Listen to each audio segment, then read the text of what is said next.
এই দেখো প্যান্ডেলের কাজ হয়েও গেল, প্যান্ডেল খোলাখুলি শুরু হয়ে গেছে, দেখেছো? আজকে হচ্ছে সোমবার। এই দেখো এই কটাই কেচেছি, বেশি কিছু কাচিনি সকালবেলা, কারণ জায়গা ছিল না মেলানোর জন্য। দেখি বেলা করে যদি পারি কতগুলো কাচবো, যদি পারি। আজকে সেরকম রান্না কিছু নেই, ওই কারণে। গুড মর্নিং সবাইকে, কেমন আছো তোমরা সবাই? নিশ্চয়ই সবাই ভালো আছো, আমিও ভালোই আছি। অনেকটাই বেলা হয়ে গেছে, আজকে কাঁচা ধোয়া সেরকম করিনি, কারণ মেলানোর জায়গা ছিল না। কাঁচা ধোয়া জমেছে বলবে প্রচুর, তবে আজকে আর কাচবো না, অনেকটা বেলাও হয়ে গেছে। আর কাল থেকে শরীরটা প্রচুর খারাপ, এখন অবশ্য একটু ভালো আছি।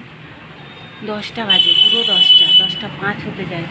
এখন স্নান পুজোটা বাকি আছে, স্নান পুজো করবো। রান্না আজকে কিছু করব না, কারণ কালকে প্রচুর তরকারি পাতি পড়ে আছে, ভাত ফ্রাই বিরিয়ানি সব পড়ে আছে, কে খাবে অত? ওই জন্য রান্না কিছুই করবো না। সে যাই হোক, এখন থেকে আমি আমার একটা নতুন ব্লগ শুরু করছি। আমার একটা নতুন ব্লগে তোমাদের সবাইকে স্বাগত জানাচ্ছি। বিছানাপত্র গোছানো হয়ে গেছে, এগুলো সব ঝাড়াঝুড়ি করছি, যে তার থেকে নামিয়ে ঝাড়াঝুড়ি পরিষ্কার করে দিয়ে স্নান করতে যাবো। মাথাটায় আবার জল দেবো, আজকে মাথাটা যন্ত্রণা করছে আজকে আবার। তো যাই হোক, মিস্ত্রিগুলোর কাছে গেছিলাম, বললাম, ছোটো পিসি শাশুড়ি বলে দিয়ে গেল যে একটু দেখো, কারণ যার তত ননদরা আছে এখনও, তারা খেয়ে দিয়ে বেরিয়ে যাবে, তাদেরকে খেতে দিচ্ছে। আমাকে বললো যে তোমরা দড়িটা খাটাবে তুমি। আমি ঠিক আছে, লোকগুলোকে দিয়ে খাটানো করাবো। ওই জন্য গেছিলাম ওর পাশে। আজকে ভেবেছিলাম ব্লগ করবো না, কারণ শরীরটা একদম চলছে না। দেখা যাক কতটা কী করতে পারি। তোমরা সাথে থাকো।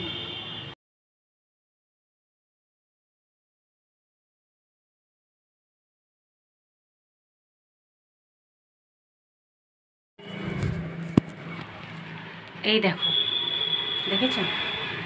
ওই যে বিছানায় পড়ে আছে, এতগুলিকে কেচেছিলাম সকালবেলা। মশারিটা নয়, মশারিটা ছেড়ে আর সব।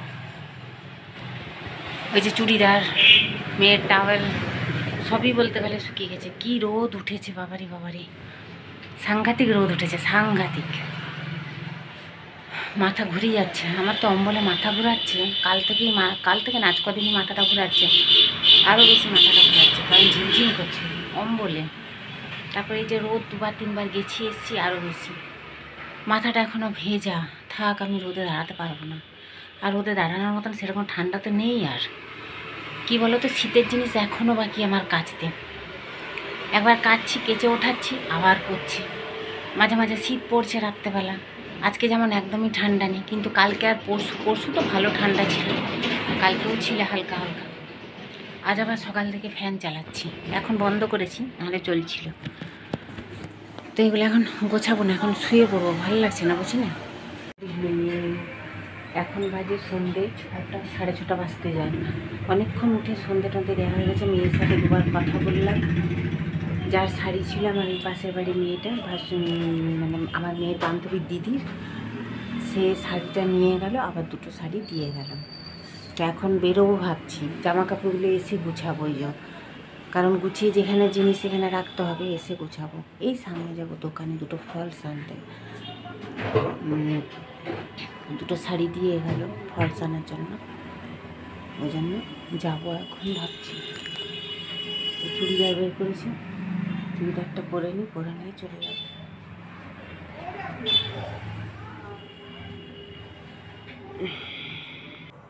তো এই দেখো, এই 2টো শাড়ি, ওই যে একটা মেয়ে বললাম না আমার পাশের বাড়ি, এই যে 2টো শাড়ি দিয়ে গেছে। কিন্তু শাড়িগুলো দেখো, এই যে খুলেছি, এই দুটো কালার হতে আনতে যেতে হবে, একটা তুতে আর একটা হচ্ছে ডিপ নীল, দেখেছ? এখন চলে যাই, নিয়ে চলে আসবো।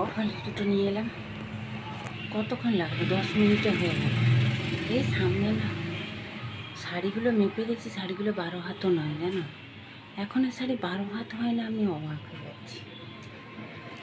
কাপড় ছাড়ি ছেড়ে নাইটিটা পরে জামা কাপড়গুলো গুছাই আগে, বরমশাই এসে যাবে এবার।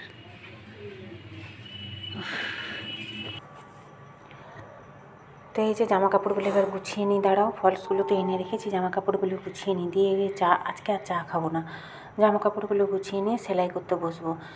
এইগুলো হচ্ছে হালকা হালকা ভেজা ছিল, ওই জন্য খাটের বাঁকে মেলে রেখেছিলাম। এই যে চুড়িদারটা, তাও মেলে দিই বারান্দায়, দাঁড়াও। মেয়ের টাওয়েলটা কেচেছিলাম। এই দেখো, আমি কোথায় গেছিলাম বলো তো? ওই যে বাইরে কি আওয়াজ হচ্ছে, ওই জন্য দেখতে গেছিলাম। দেখলাম কিছুই না, বেড়ালে, জানো তো, এমনভাবে যাবে না, দরজাটা দিয়ে আওয়াজ হবে দরজায়, মনে হবে যেন কেউ এলো কিংবা গেল। ওই কারণেই দেখতে গেছিলাম বাইরেটা। জামা কাপড়গুলো ভাঁজ করছি, যে যার জিনিস সেখানে তো রাখতে হবে, কিছু আলমারির ভেতরে, কিছু বারান্দায় আলনার মধ্যে, এই সব রাখতে হবে বলে যে যার জিনিস সেখানে রাখবো বলে আলাদা আলাদা গুছিয়ে গুছিয়ে রাখছি।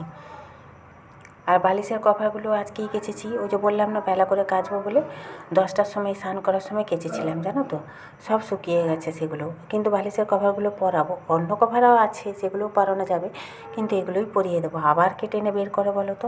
আর একটা মেয়ের টাওয়ালটাও কেচেছিলাম, মেয়ের টাওয়ালটা কালকে কেচেছিলাম, আজকে শুকিয়ে গেছে। তো হচ্ছে তোমার এই টাওয়ালটাকেও এখন আলমারির মধ্যেই রেখে দেবো, কারণ মেয়ে এসে তো আবার পরের 15-20 দিন পর যদি আসে তখন আবার ওর দরকার পড়বে। তো এখন অনেকটাই রাত, সেলাই করছিলাম, উঠে এসেছি, হচ্ছে বরমশাইয়ের জন্য ওই যে রুটি করবো, আটা মাখছি, আর যে ছানা কাটিয়েছি অল্প দুধ দিয়ে, দেখো। আর ছোলার ডালটা এই যে কুকারে সেদ্ধ করে রেখেছি।